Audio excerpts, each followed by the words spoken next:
warahmatullahi wabarakatuh.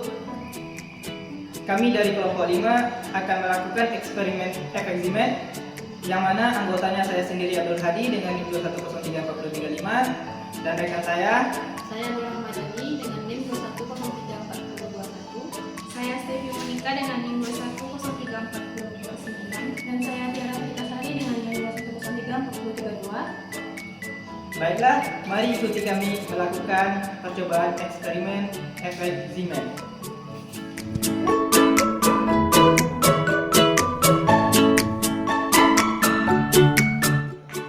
Di mana tujuan eksperimen kali ini yaitu yang pertama membandingkan nilai magneton Bohr hasil eksperimen dengan nilai teoritis. Yang kedua, mengamati garis tengah triplet dan garis saat B sama dengan 0. Yang ketiga, mengamati tingkat energi saat pita K sama dengan 1 dan K sama dengan 0. Yang keempat, mengamati pita saat polarisator dinolkan. Dan yang terakhir, mengamati pola pita saat kondisi magnet eksis.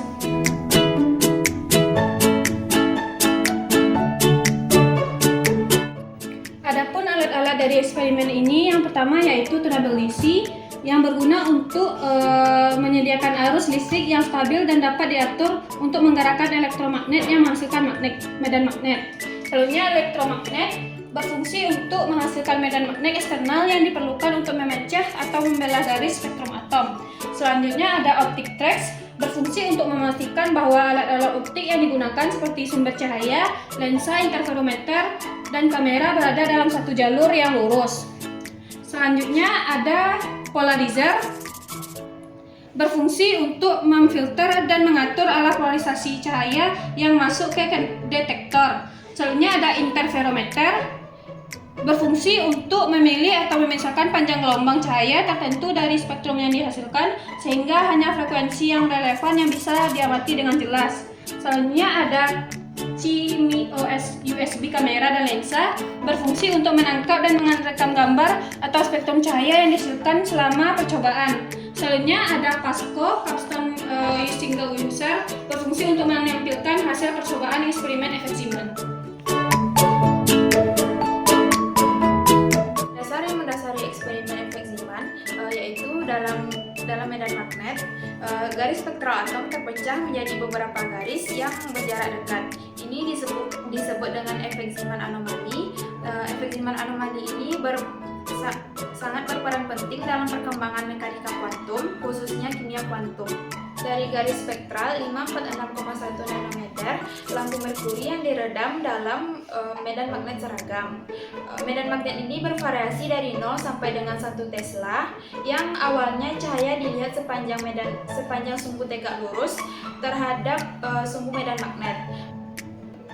Pola ini juga dapat dilihat sepanjang sumbu medan, di mana cahaya terpolarisasi sekular. Pada akhirnya, pola yang terpolarisasi tegak lurus terhadap sumbu medan digunakan untuk menghitung magneton Bohr. Semua momen magnetik atom adalah kelipatan integral atau setengah integral dari magneton Bohr.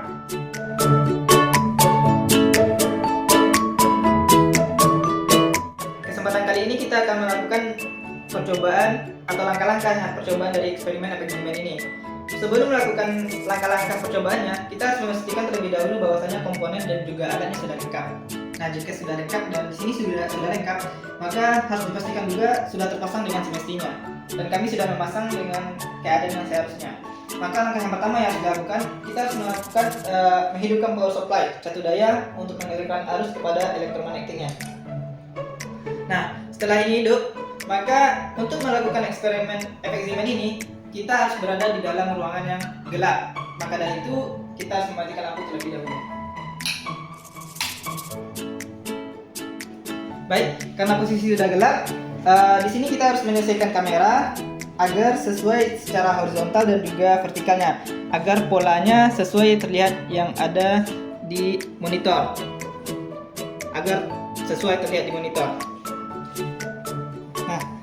Seperti yang dijelaskan tadi, untuk mengatur posisi hasilnya yang di sini agar sesuai tepat di tengah, kita harus menyesuaikan secara horizontal dan vertikalnya. Secara vertikal kita dapat mengatur ininya. Nah, untuk mengatur dari horizontalnya, kita membuka skrup ini terlebih dahulu dan menaikkan turunkannya. Itu untuk mendapatkan posisi yang tepat di layar monitor. Tapi jangan lupa kita untuk mengencangkan skrupnya agar tetap pada posisinya. Nah, di sini kami telah menyesuaikan posisi kameranya sehingga hasilnya dapat terlihat di tengah-tengah. Setelah semua tadi dipastikan, kita akan melakukan eksperimennya. Namun kita memastikan bahwa polarizer ini tepat di 90 dan ini sudah sesuai dengan 90. Maka kita akan melakukan eksperimen. Ketika melakukan eksperimen ini tidak ada sumber cahaya lainnya, maka dari itu untuk flash ini akan kami matikan terlebih dahulu. Ini sumber cahaya sudah kami matikan, maka dari itu kita melakukan eksperimen dengan cara mengklik record, dan ketika record diambil itu kita mulai menaikkan jatuh dayanya hingga 5 ampere. Nah, ketika record berlangsung kami harus menaikkan jatuh dayanya menjadi 5 ampere.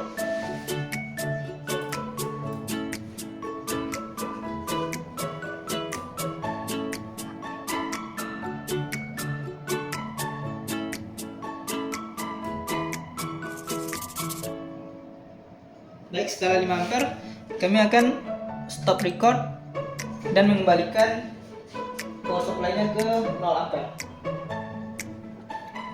Nah, setelah hasil record tadi, maka hasil akhirnya spektrumnya akan terbalik menjadi 3 seperti ini.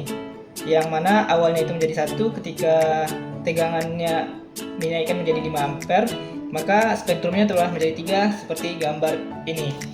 Karena data sudah kita ambil dan spektrumnya sudah terlihat, maka kita akan mengukur radiusnya dari K0 sampai dengan K4.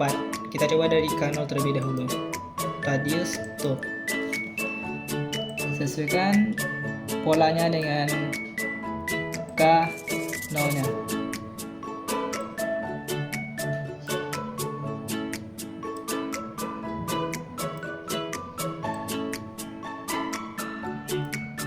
Nah, di K0 kita telah mendapatkan radiusnya, yaitu sebesar 0,2 meter.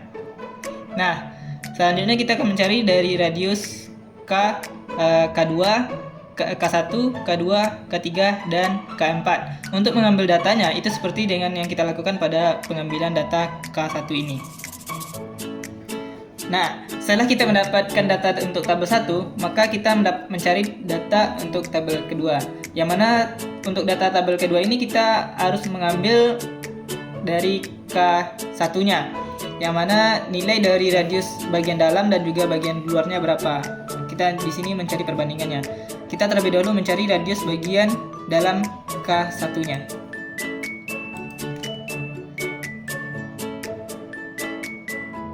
Ini bagian dalamnya yang kurang terlihat, kurang jelas.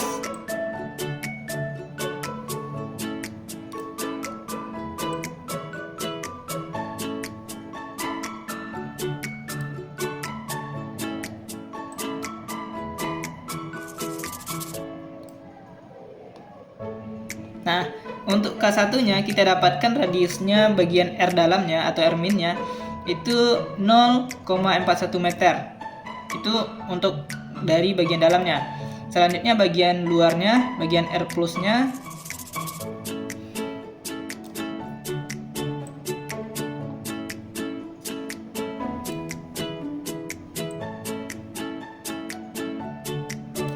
Nah, untuk bagian R luarnya atau R plusnya itu 0,46 meter.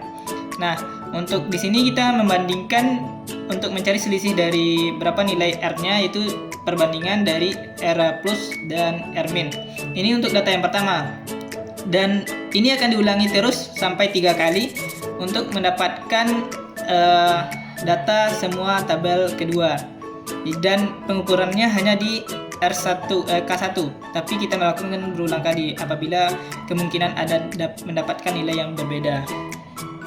Nah, setelah kita mendapatkan nilai atau hasil dari tabel kedua pada K1-nya, maka kita melakukan perhitungan radius untuk K2-nya lagi. Karena ini K1, maka K2-nya berada di bagian luar dari K1 ini. kita akan mencari R min dari K2 terlebih dahulu. Nah, di sini untuk radius dari R min-nya atau radius bagian dalam untuk K2 itu nilainya 0,57 meter. Nah, selanjutnya kita akan menghitung atau mencari nilai dari radius R luarnya dari K2 ini. Nah, di sini kita dapatkan bahwa R plusnya itu 0,61 meter. Nah, seperti yang tabel yang kedua tadi, di sini kita itu mencari selisih antara R plus dan R minnya. Perbandingan dari R plus dan R minnya nih untuk yang ini untuk K2.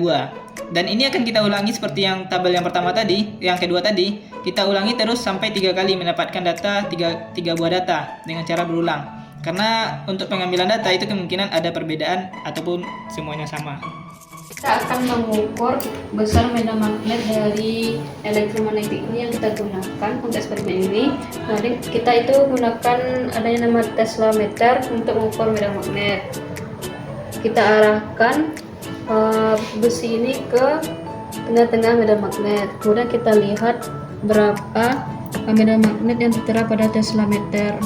Dapat terlihat pada Tesla meter yaitu kita mendapatkan medan magnet itu sebesar 1,2 Tesla.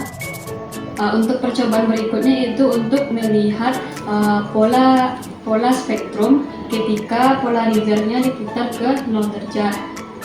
Caranya sama seperti yang percobaan pertama tadi, yaitu dengan mengklik rekam, kemudian naikkan arus satu daya menjadi 5 ampere, kemudian lihat perubahan dari pola spektrumnya. Baik, sekarang kita akan memutar polarisator menjadi 0 derajat. Jika ini sekarang mungkin terkunci oleh sekrup ini, terlebih dahulu kita membukanya, kemudian baru memutar polarisatornya menjadi 0 derajat. Seperti yang telah dijelaskan tadi, sebelum kita melakukan percobaan itu kita harus mematikan semua sumber cahaya yang ada di ruangan ini. Untuk melakukan percobaan, kita pertama itu mengklik record, kemudian kita naikkan arus pada tunnel DC ini menjadi 5 ampere. Kemudian lihat perubahan pola dari spektrum yang terbentuk.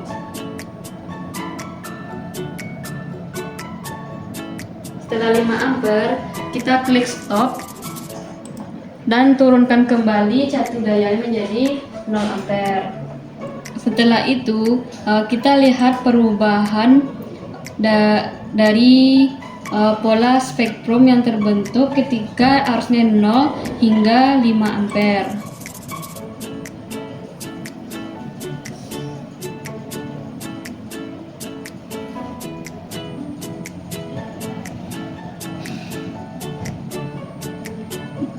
Dapat terlihat di sini perubahannya itu adalah garisnya itu memecah kemudian semakin mengecil. Selanjutnya yaitu kita melihat perubahan dari pola spektrum ketika polarizernya dilepaskan. Sama seperti tadi, kita lepaskan sekrup.